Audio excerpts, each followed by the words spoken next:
ओम नमोर्यंताणं नमो सिद्धाणं नमो आर्याणं नमो वज्रायाणं नमो लोहे सव्वसाहुणं। मंगलं भगवान् वीरो मंगलं गौतमो गणी मंगलं कुन्दकुन्दार्यो जैनधर्मोऽस्तु मंगलम्। ओंकार बिंदु संयुक्तं नित्यं जायन्ति योगिनः कामदं मोक्षदं चैव ओंकाराय नमो नमः। अहोपकार जिनवर्नो कुंदनो ध्वनि दिव्यनो जेन कुंद ध्वनि आप्या अहो आ गुरु कहाननो। तुझ ज्ञान ध्यान नो रंग अमया दर्श रहो ओ शिव पद तक तुझ संग माता हाथ ग्रह।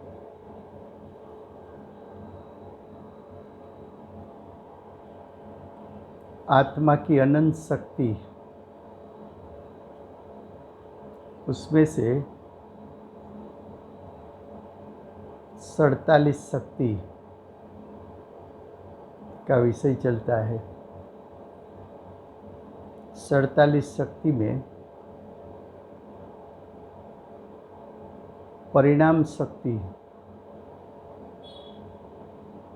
उस पर एक स्वाध्याय हुआ है। परिणाम शक्ति के बारे में दूसरा आज का स्वाध्याय है।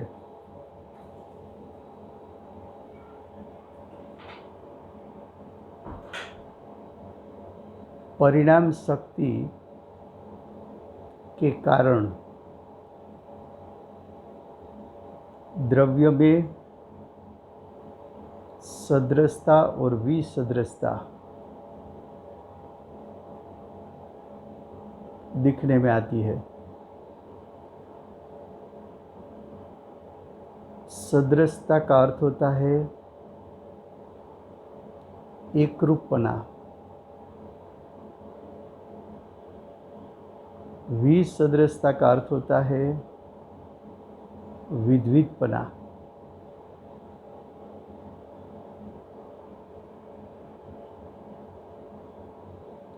परिणाम शक्ति द्रव्यत्व शक्ति से भिन्न प्रकार की है। परिणाम शक्ति उत्पाद व्यय द्रव्यत्व शक्ति से भिन्न प्रकार की शक्ति है।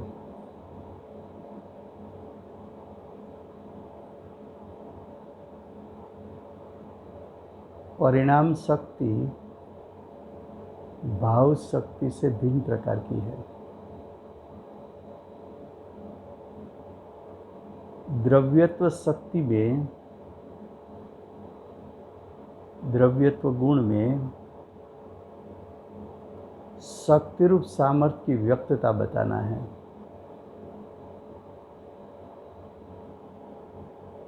जो स्वभाव का सामर्थ्य है उसका द्रवण होके पर्याय में व्यक्त होना।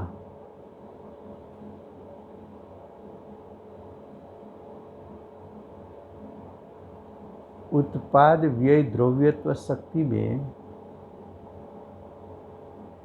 परिणाम का पूर्व पर्याय का त्याग हो सकता है, उत्तर पर्याय नई प्रकट हो सकती है, ये बताना है।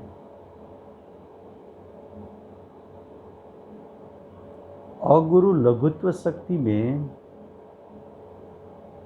एक समय के परिणाम में षटगुण हानि वृद्धि बताना है।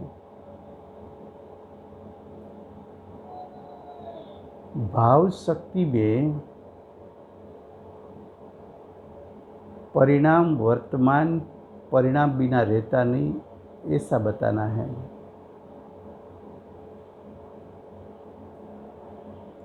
अभाव शक्ति में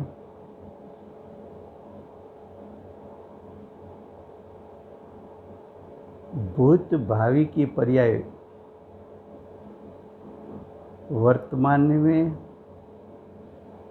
व्यक्त नहीं हो सकती, ये बताना है।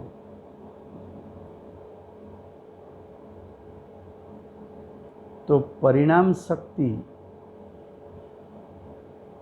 द्रव्यत्व शक्ति से भिन्न प्रकार की शक्ति है, कार्य भी भिन्न है। उत्पाद व्यय ध्रुवत्व शक्ति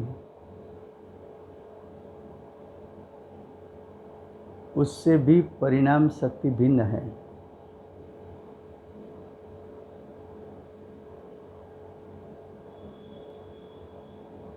और कार्य भी भिन्न है। अगुरु लघुत्व शक्ति परिणाम शक्ति से भिन्न प्रकार की शक्ति है और दोनों के कार्य में भी भिन्नता है। भाव शक्ति परिणाम शक्ति से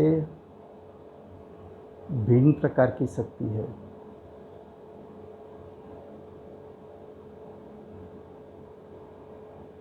भाव शक्ति और परिणाम शक्ति का कार्य भिन्न भिन्न प्रकार का है। अभाव शक्ति भी परिणाम शक्ति से भिन्न है। अभाव शक्ति का कार्य और परिणाम शक्ति का कार्य भिन्न प्रकार का कार्य है।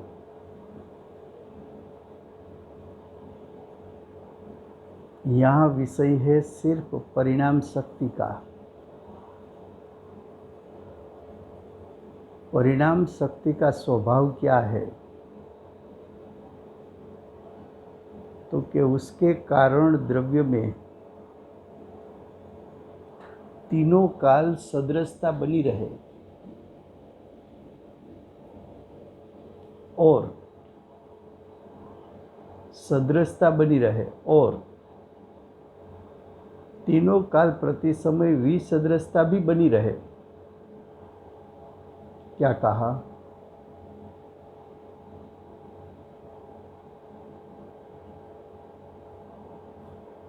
परिणाम शक्ति के कारण द्रव्य की सदृशता तीनों काल बनी रहे। तीनों काल प्रति समय बनी रहे। विसदृशता भी तीनों काल प्रति समय बनी रहे। सदृशता विसदृशता दोनों परिणाम शक्ति के कारण एक समय में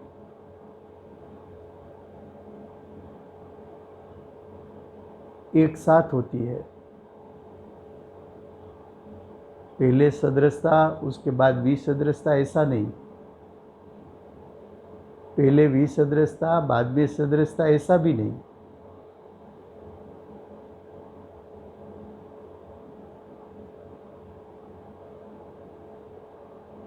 तो परिणाम शक्ति जो द्रव्यों में अभेद है,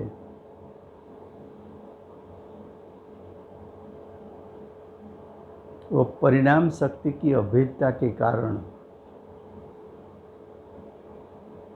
द्रव्यों को तो दो दृष्टि से देख सकते हो। सदृशता से देख सकते हो, विसदृशता से देख सकते हो।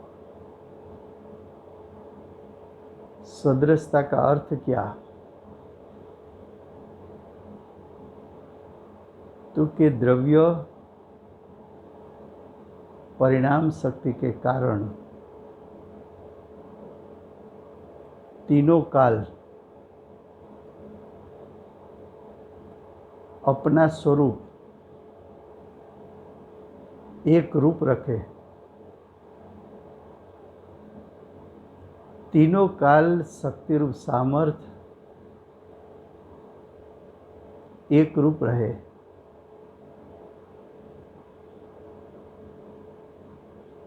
तीनों काल शक्ति रूप सामर्थ्य में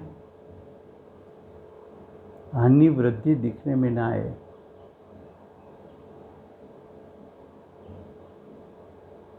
स्वरूप की चैतन्यता तीनों काल एक रूप रहे।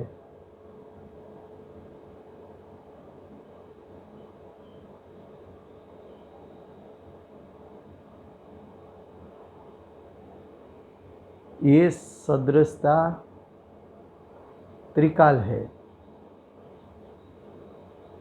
वो सदृशता ध्रुव्यत्व के कारण है।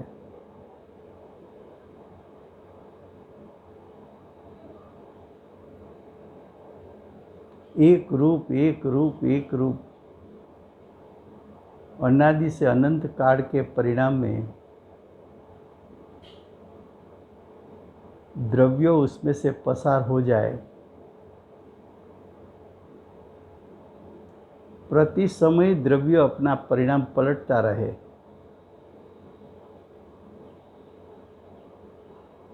लेकिन एक रूपता छोड़े बिना परिणमता रहे।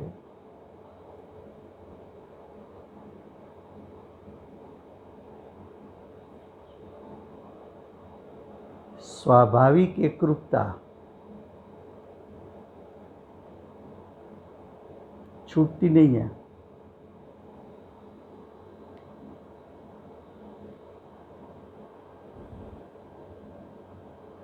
क्या कहा? द्रव्य अपने त्रिकाल स्वभाव से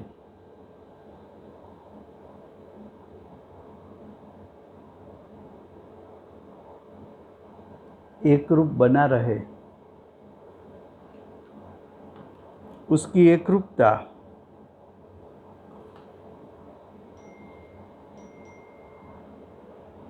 उसकी एकरूपता 10 प्रकार के परिग्रह को स्पर्शती नहीं है। 10 प्रकार के संयोग के कारण आत्मा की एकरूपता उसको बाधा नहीं आती।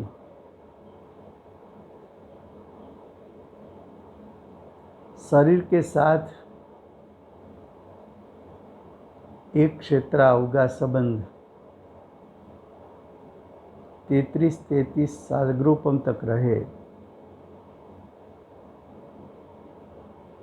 फिर भी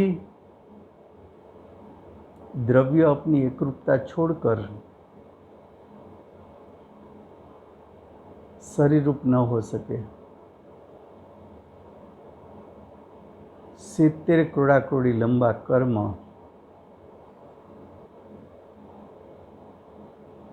उससे बंधा हुआ आत्मा 70 क्रोड़ी सागर तक कर्म के साथ रहे, फिर भी आत्मद्रव्य उसकी एकरूपता छोड़ेगा नहीं।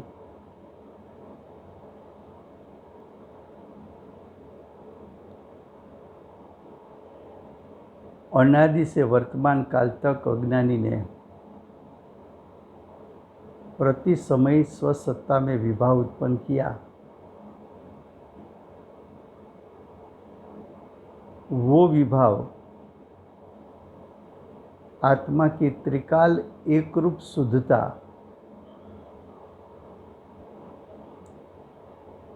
आत्मा की त्रिकाल एकरूपता यानी सदृशता उसमें विभाव का प्रवेश नहीं हो सका।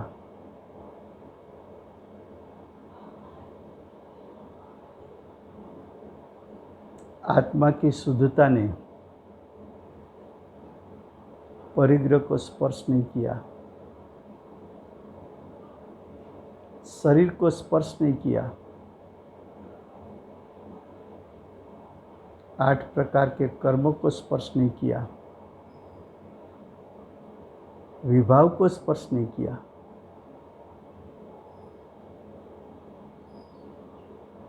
उसकी एक रूप शुद्धता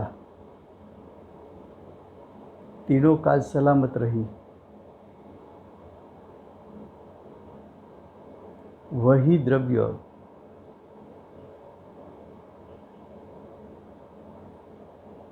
में जो परिणाम शक्ति अभेद रूप है, उसको दूसरी दृष्टि से देखने में आए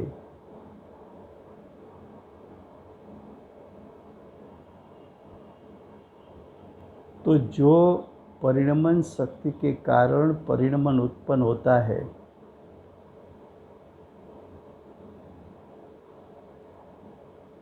परिणाम का उत्पन्न होना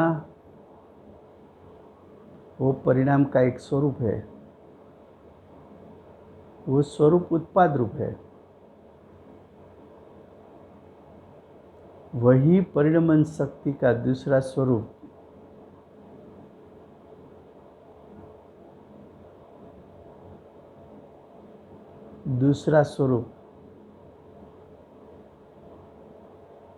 व्यय रूप है, त्याग रूप है।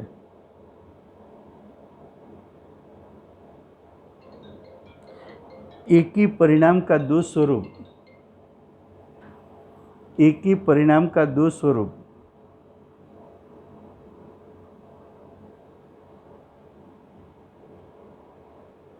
उत्पाद और व्यय रूप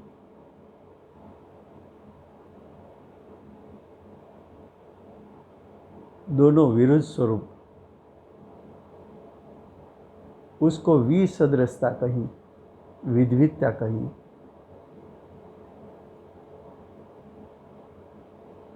उत्पाद और व्यय दोनों विरुद्ध स्वभाव वाले, फिर भी द्रव्य को निपजाने वाले, द्रव्य को टिकाने वाले, फिर भी द्रव्य की एक रूपता को तोड़ने वाले नहीं हैं, द्रव्य की एक रूपता का नाश करने वाले नहीं हैं।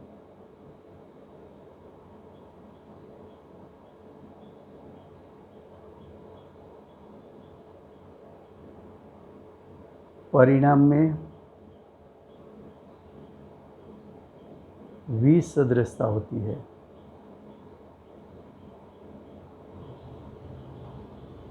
विसदृशता का अर्थ परिणाम में तुझे विद्वितता दिखने में आएगी।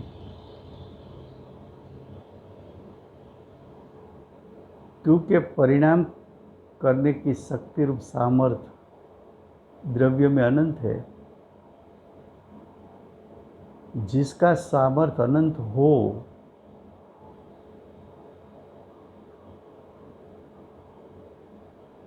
वो अनंत प्रकार के परमिटेशन कॉम्बिनेशन कर सकते हैं।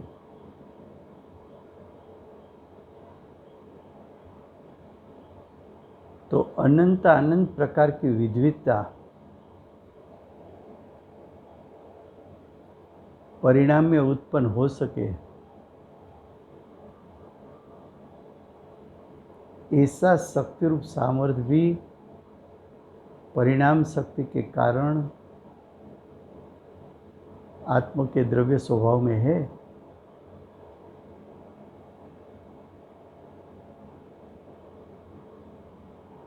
परिणाम की विसदृशता का अर्थ क्या?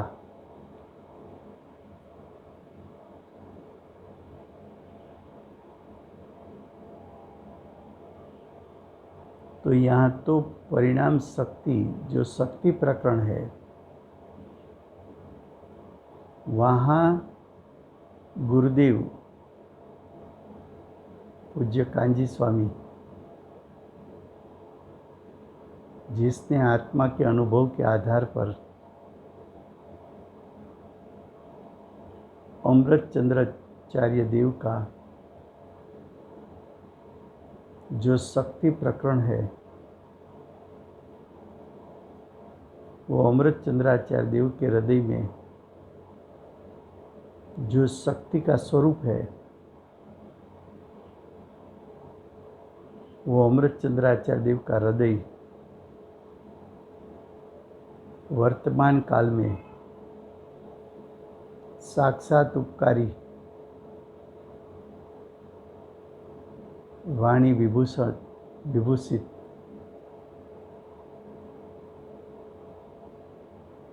न्याय युक्ति से स्वरूप को बताने वाले, अनुभूति के आधार पर वस्तु का स्वरूप दिखाने वाले, वर्तमान के गुरु और भावी के तीर्थंकर, सोनगढ़ के संत, बाल ब्रह्मचारी, त्यागी,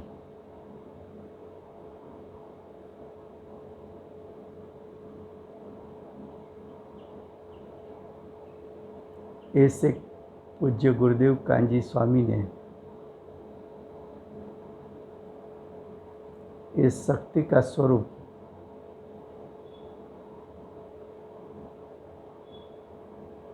उसका विवेचन किया, उस पर प्रवचन दिए।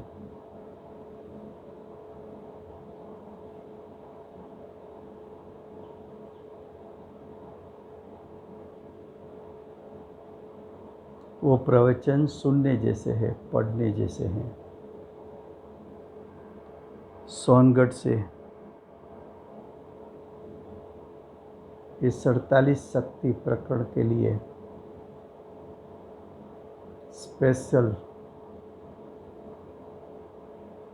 पूज्य गुरुदेव के प्रवचन छपे गए, जिसका नाम दिया गया आत्मवैभव। एक एक शक्ति तेरा वैभव है, एक एक शक्ति की व्यक्तता तेरे वैभव की व्यक्तता है। ऐसे गुरुदेव ने बताया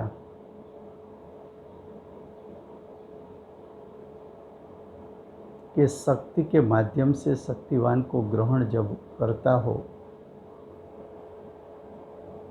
कोई भी जीव, शक्ति के माध्यम से शक्तिवान को ग्रहण करेगा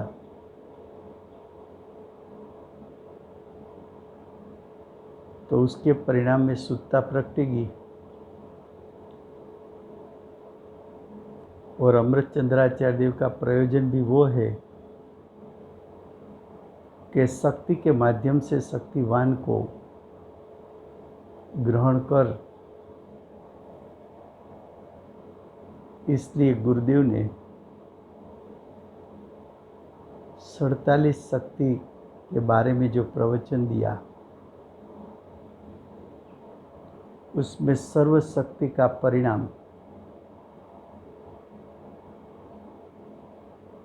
साधक दशा का परिणाम या तो पूर्ण दशा का परिणाम बताया। शक्ति का आंशिक शुद्ध रूप परिणाम साधक दशा में होता है और शक्ति का परिपूर्ण शुद्ध परिणाम अर्यंत और सिद्ध पद में होता है।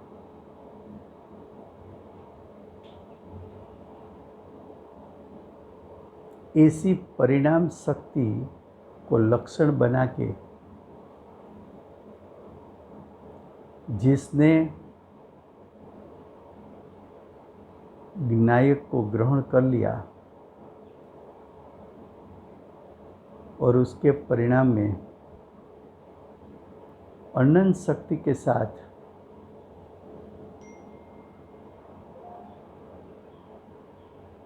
परिणाम शक्ति का भी जो शुद्ध परिणाम उत्पन्न हुआ, वो परिणामों की विद्विधता साधक दशा में 4 से 12 गुणस्थान तक दिखने में आई।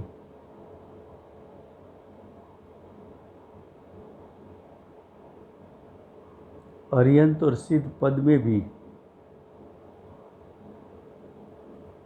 परिणाम की विद्विधता दिखने में आई। साधक दशा 4 से 12 गुणस्थान तक साधक पहुंचता है तो प्रति समय साधक की शुद्धता बढ़ती जाती है। तो प्रति समय शुद्धता बढ़ती गई, उसका अर्थ सभी परिणाम विविध है।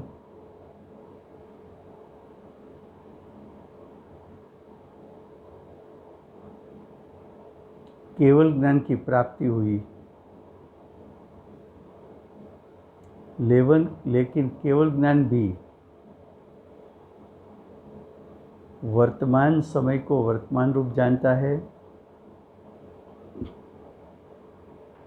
पूर्व काल को भूतकाल के रूप में जानता है,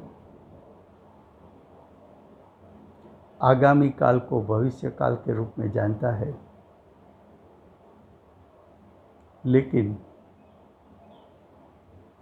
प्रति समय वर्तमान काल बदल जाता है। तो प्रति समय वर्तमान काल बदल गया, वो भी एक प्रकार की विविधता है काल अपेक्षा से।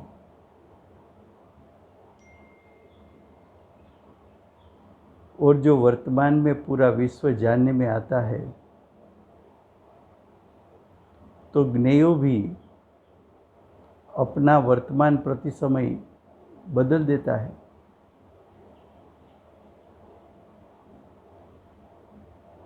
तो स्व पर का वर्तमान समय बदलता गया। उसकी विविधता को जानने वाला ज्ञान, जिसको वर्तमान में वर्तमान रूप जानता था, पछी समय दूसरे समय उसको ही भूतकाल के रूप में जानेगा। और वर्तमान में अगले परिणाम को भविष्य रूप में जाना था, उसको वर्तमान रूप जानने लगा।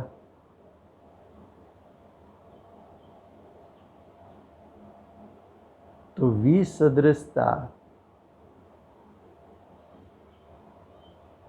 परिणमन शक्ति के कारण आत्मद्रव्यों में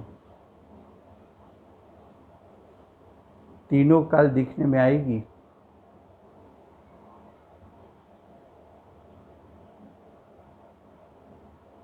परिणाम को भी दो दृष्टि से दिखने में आता है।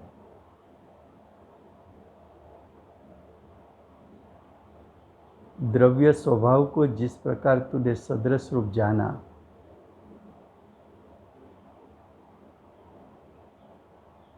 अब पर्याय को भी तू सदृश रूप जान सकता है। कैसे? कि साधक दशा 4 से 12 गुणस्थान,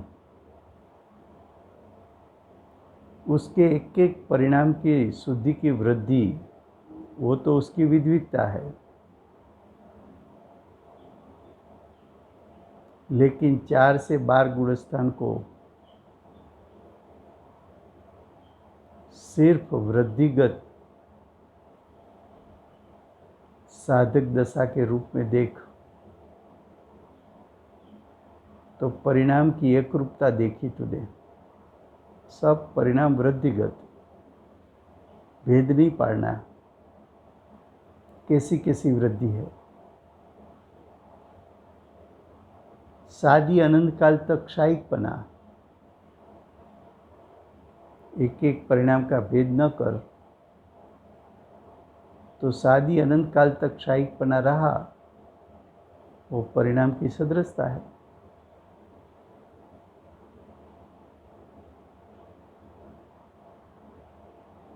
अज्ञान दशा का वर्णन सिर्फ तू इतना कर कि अनादि से आज तक 4 गति में घूमता रहा। एक एक परिणाम का वर्णन न कर, तो अनादि से आज तक तेरा संसार रहा, वो परिणाम की सदृशता, एक रूपता। अनादि से आज तक तू 4 गति रूप रहा, वो परिणाम की सदृशता।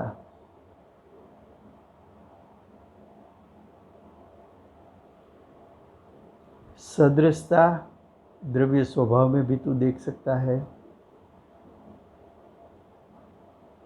किसी एक दृष्टिकोण से परिणाम में भी सदृशता देख सकता है, और किसी एक दृष्टि से परिणाम में तू विसदृशता भी देख सकता है।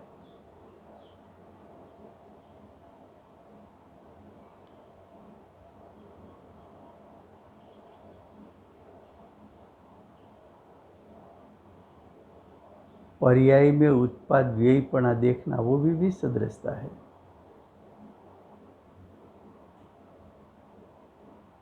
प्रति समयों के परिणाम की विद्विधता देखना वो भी विसदृशपणा है।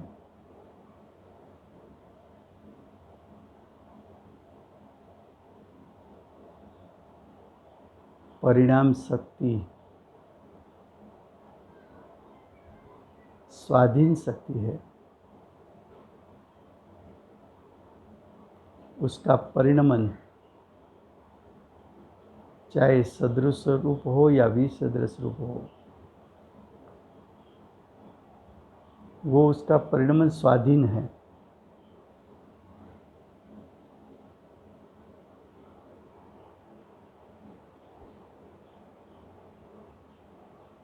परिणमन शक्ति में, शक्ति प्रकरण में तो सब परिणाम शुद्ध लेना है। तो परिणाम शक्ति के कारण जो परिणाम में शुद्धता प्रगटती है वो शुद्धता पराधीन नहीं है, स्व आश्रित है। परिणाम शक्ति एक लक्षण, वो लक्षण ज्ञायक में अभेद। तो परिणाम शक्ति के माध्यम से तूने ज्ञायक को ग्रहण किया, तो तूने अवलंबन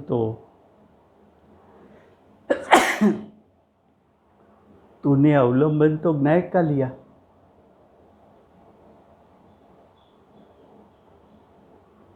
किसका अवलंबन लिया?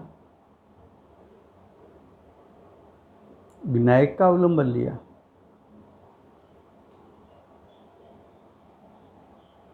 तो ज्ञायक का अवलंबन लेने से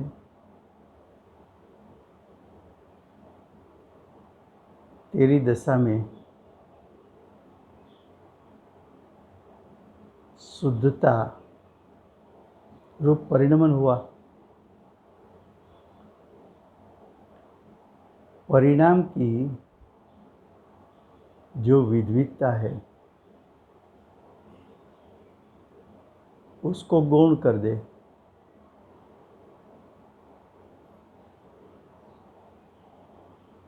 ज्ञायक की एकरूपता को ग्रहण कर ले।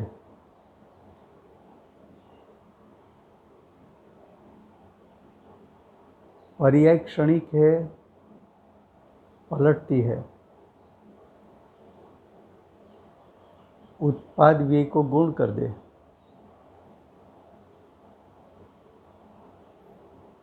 आत्मा के एकरूप स्वभाव द्रव्य को ग्रहण कर ले।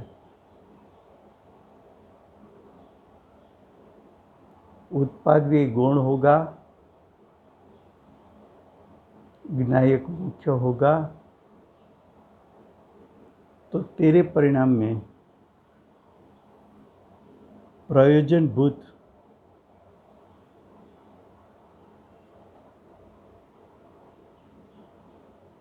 शुद्धता की प्रगटता हो जाएगी।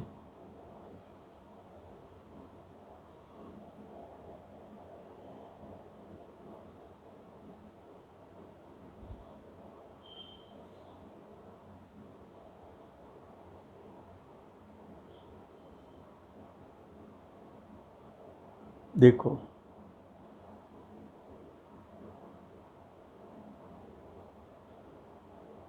शक्तिवान ऐसा ज्ञायक उसका लक्ष्य हो गया परिणाम में निर्मलता प्रगटती है।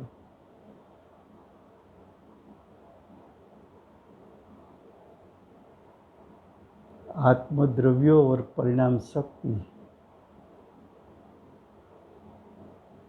दोनों अभेद है, दोनों अविनाभावी है।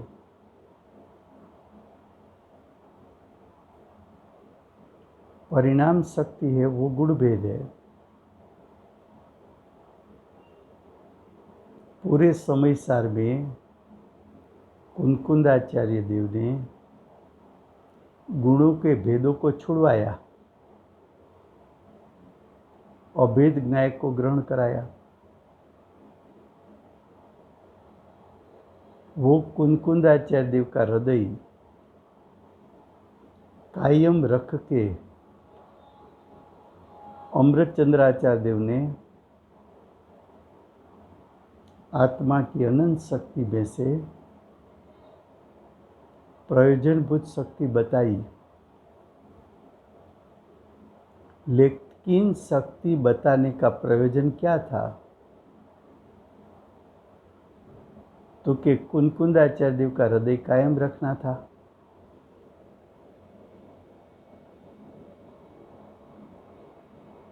कुंकुंदाचार्य देव का हृदय था कि ज्ञान गुण लक्षण है, ज्ञायक लक्ष्य है। ज्ञान गुण भेद है, व्यवहारने का विषय है। उसको गौण करना है और ज्ञायक को मुख्य करना है। तो परिणाम शक्ति वो भी आत्मा की अनंत शक्ति में से एक भेद है। ज्ञायक तो अनंत शक्ति का पिंड है, अनंत शक्ति का गोदाम है, अनंत शक्ति का एकत्व है। अनंत शक्ति का एकत्व स्वरूप ज्ञायक शुद्धने का विषय है।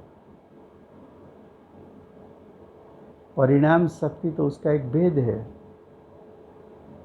व्यवहारने का विषय है। परिणाम शक्ति का लक्ष्य करेगा तो भेद का लक्ष्य होगा। तो तुझे भेद का लक्ष्य करना है कि अभेद का लक्ष्य करना है? परिणाम शक्ति का तुझे लक्ष्य करना है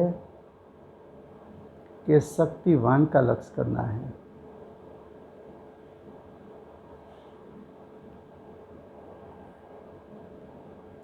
परिणाम शक्ति शुद्धने का विषय है कि व्यवहारने का विषय है?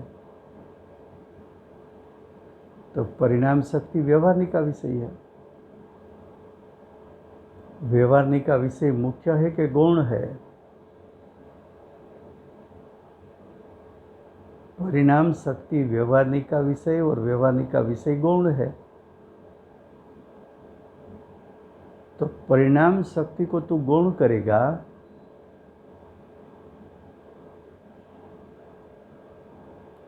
तो ज्ञायक मुख्य हो जाएगा, वो शुद्धने का विषय है। और शुद्धने का विषय जब ग्रहण होता है तब जीव की अनंत शक्ति शुद्धता रूप परिणमित हो जाती है। तब परिणाम शक्ति का परिणाम भी शुद्धता रूप परिणमित हो जाएगा।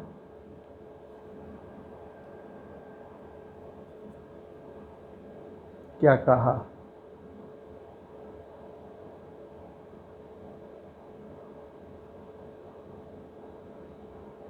परिणाम शक्ति उसकी महिमा अधिक है कि अनंत शक्ति का पिंड ज्ञायक की महिमा ज़्यादा है। परिणाम शक्ति को उसकी जितनी कीमत है इतनी कीमत से जान, और ज्ञायक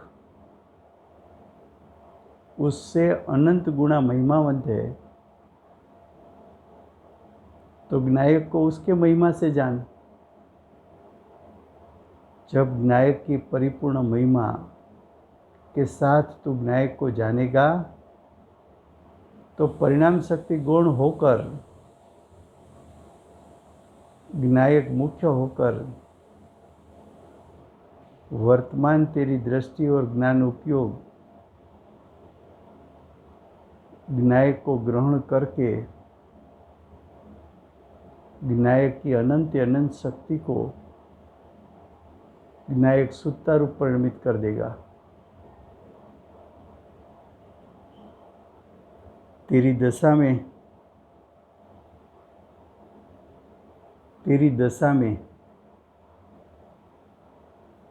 मोक्ष मार्ग प्रगटेगा। उसका फल तुझे मोक्ष आएगा।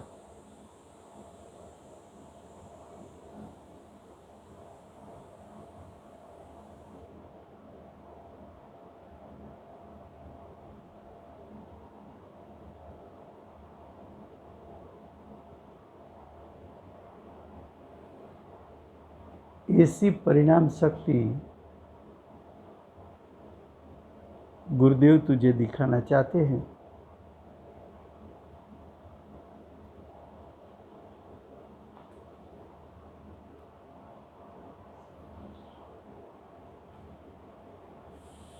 परिणाम शक्ति उसका सदृशता और विसदृशता एक अस्तित्वमय है।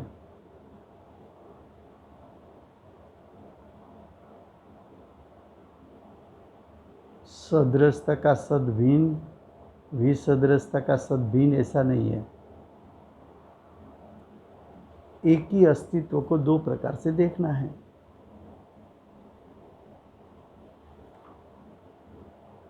द्रव्य स्वभाव तीनों काल एक रूप,